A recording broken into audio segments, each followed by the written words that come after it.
আপোনালোকে পুৰা মানে বুটামটো টিপাই দিছে আকৌ যাতে নুঠে এইবাৰ দিব মই জানো কিন্তু কেনেবাকে বেমাৰটো উঠিলে কিন্তু বেয়া হ'ব বেমাৰটো কি এমএলএ ইলেকশ্যনত জিতিব লাগে সব দি দিম বিটিসি ইলেকশ্যনত জিতিব লাগে সব দি দিম এমপি ইলেকশ্যনত হলে আমি অলপ চিন্তা কৰিব লাগিব নিদিম এইটো হল আমাৰ ৰাজ্যৰ বেমাৰ কাৰোবাৰ আছে এমপি ইলেকশ্যনত দিয়া নাযাব পৰবিলাকক এমপি ইলেকশ্যনত হীৰা চৰণীয়াক দিয়াটো ভাল হ'ব কিন্তু এমএলএ বিটিসি হলে ট্ৰেক্সি দি দিম এই বেমাৰটো কৰ্তন হৈ কৰবা আছে আমাৰ ৰাজ্যৰ মাজত কাৰোবাৰ এই বেমাৰটো যাতে মহামাৰীৰ নিচিনা আমাৰ মাজত যাতে স্প্ৰেড নহয় আৰু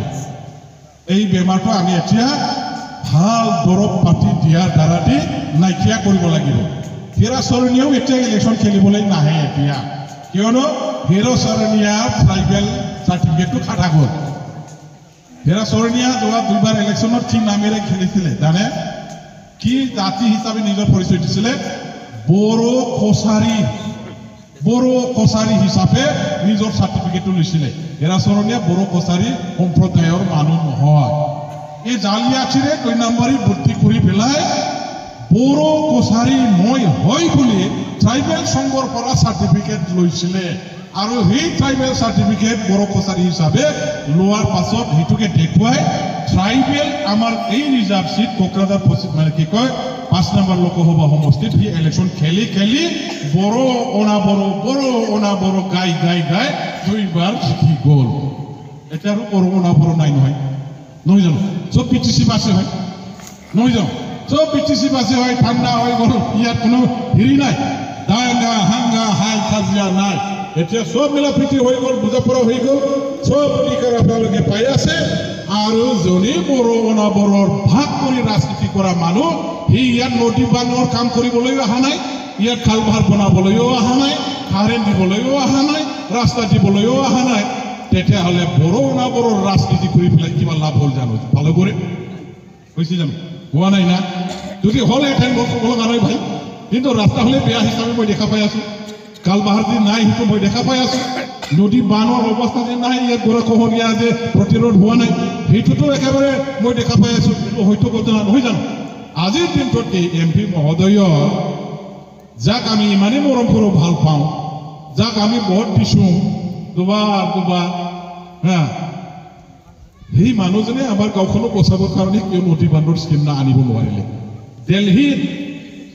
চেন্ট্ৰেল গভৰ্ণমেণ্টৰ পৰা 30 কোটি 40 কোটি টকাৰ প্ৰজেক্ট আনিব পাৰে সি যদি জানে তেওঁ যদি ভালকে জানিলেহেঁতেন চেন্ট্ৰেল গভৰ্ণমেণ্টৰ পৰা এটা নদীতে 30 কোটি 40 কোটি 50 কোটিলৈকে আমিতো 1 কোটি 1.5 কোটি মানুহহে আনিছো কিন্তু এটা নদীতে যদি জানে কাম কৰিবলৈ যদি জানে লাইনটো যদি সঠিকভাৱে ধৰিব জানে এটা নদীৰ মানে গৰাখহনীয়া বানপানী প্ৰতিৰোধৰ কাৰণে ষ্টেট গভৰ্ণমেণ্টৰ পৰা প্ৰজেক্ট বনাই চেন্ট্ৰেল স্কিমৰ পৰা 30 কোটি 40 কোটি 50 কোটিলৈকে টকা আনিব পাৰে আজিলৈকে কিয় আনিব পৰা আমাৰ 5 নম্বৰ লোকসভা সমষ্টি কোকৰাঝাৰ ইয়াৰ আপুনি সংকোচৰ পৰা থামুফলিকে সব কোনো নদীত চেন্ট্ৰেল স্কিম কোনোবা এমপি মানে আমাৰ এই বৰ্তমানৰ এমপি জনে আনাটো আমি দেখা পোৱা নাই কিয় আনিব নোৱাৰে আনিব পাৰিব লাগিছিল বিধান মানে এমপি হৈ গ'ল মই যেনেকৈ আনি আছো এতিয়া ষ্টেট গভৰ্ণমেণ্টৰ পৰা আনিব লাগিছিল নহয়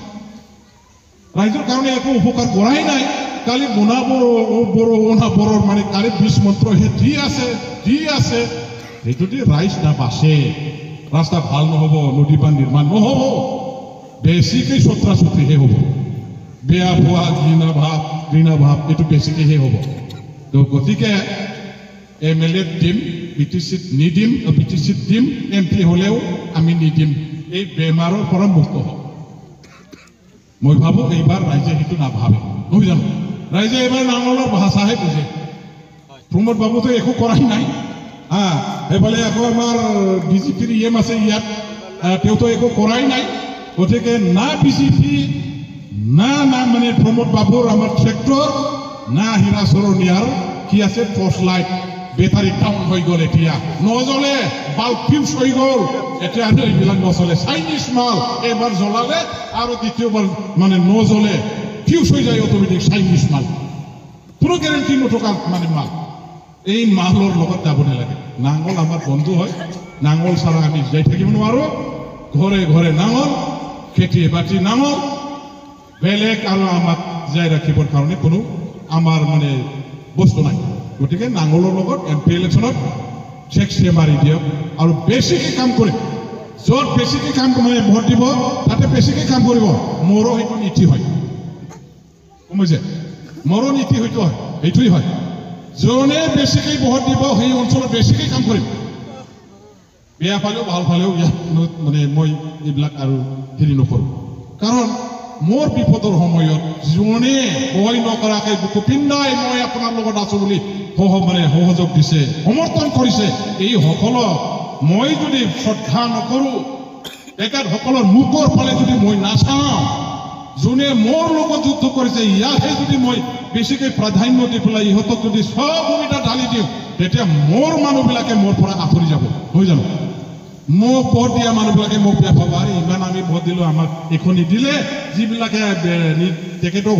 মানে মানে বিৰোধিতা কৰিছিল ইহঁতক চব দিলে আমি ভোট দিয়াৰ পৰা জিকি গ'ল আমাৰনো কি লাভ হৈ গ'ল এইবিলাক ভাবিবনে নাই ৰাইজে তেনেহ'লে ভোট দিয়াতকৈ নিদিয়াই ভাল আছিল আমি ভোট দিব নালাগিছিল তেতিয়াহে আমাক চালে হয় বুলি ক'লে মানে নিশ্চয় ক'ব গতিকে যোনে আমাৰ বন্ধু আমাক বেছিকৈ ভোট দিছে মই তেখেতক সদায় কৰি ৰাখিবৰ কাৰণে সেইফালে বেছি চাব লাগিব হয় যিবিলাকে বিৰোধিতা কৰিছে তেখেতসকলৰ অঞ্চলতো কাম কৰাৰ দ্বাৰা দি আমাৰ ওচৰত আনাৰ ব্যৱস্থা আমি মানে কৰিব লাগিব দানা পানী দি মাছক যেনেকৈ নদীত এই দানা দিয়াৰ দ্বাৰা দি গুণ্ডি দি আমি জাল মাৰি যেনেকৈ ধৰোঁ সেই ধৰণৰ আমি কৰিব লাগিব যে যিবিলাকে অহা নাই ইহঁতক আনিবৰ কাৰণে সেইবিলাক সুবিধাখিনি দিয়াৰ ব্যৱস্থা কৰিব লাগিব যে নহওক 100% ইফাল সিফাল হ'ব নালাগে এমপি ইলেকশ্যনত পুৰা ভোট দিব লাগিব তেতিয়াহে মোৰো ইয়াত কাম কৰাৰ মজাটো পাব নহয় জানো আজি বালুগুৰিত কাম কৰাৰ পিছত মোৰো বিৰাট মজা লাগে এইবিলাক বেকৱাৰ্ড জেগাত য'ত একেবাৰে উপযুক্ত য'ত একেবাৰে প্ৰয়োজন আছে তেনেকুৱা ধৰণৰ জেগাত কাম কৰিবলৈ পাই বিৰাট মজা লাগিছে নহয় জানো ভাল লাগিছে ফূৰ্তি লাগিছে মনত ৰাইজৰ সমস্যা সমাধান কৰিব পাৰিছোঁ আৰু ৰাইজৰ উপকাৰ নিশ্চয় ইয়াৰ দ্বাৰা হ'ব আৰু হৈছে গতিকে ইয়াক কাম কৰাটো ভাল হৈছে ৰাইজে যেনেকৈ কৈছে যে নহওক আৰু বেছি ক'ব নাযাওঁ সকলোলৈ ধন্যবাদ জ্ঞাপন কৰিছোঁ আৰু আহি থকা দিনবিলাকত আপোনালোকক লৈয়ে এই অঞ্চলৰ উন্নতিৰ কাৰণে আমি কাম কৰি যাম এইখিনিকে আশা ৰাখিছোঁ সবৰে সুস্বাস্থ্যৱান মানে সুস্বাস্থ্য যাতে মানে ভালকৈ ভাল থাকে ভগৱানৰ ওচৰত আল্লাহৰ ওচৰত প্ৰাৰ্থনা জনাইছোঁ আৰু এইখিনি আশা ৰাখি সকলোলৈ শ্ৰদ্ধা আৰু মানে ধন্যবাদ যাচি বক্তব্যখন মই ইয়াতে সামৰিছোঁ ধন্যবাদ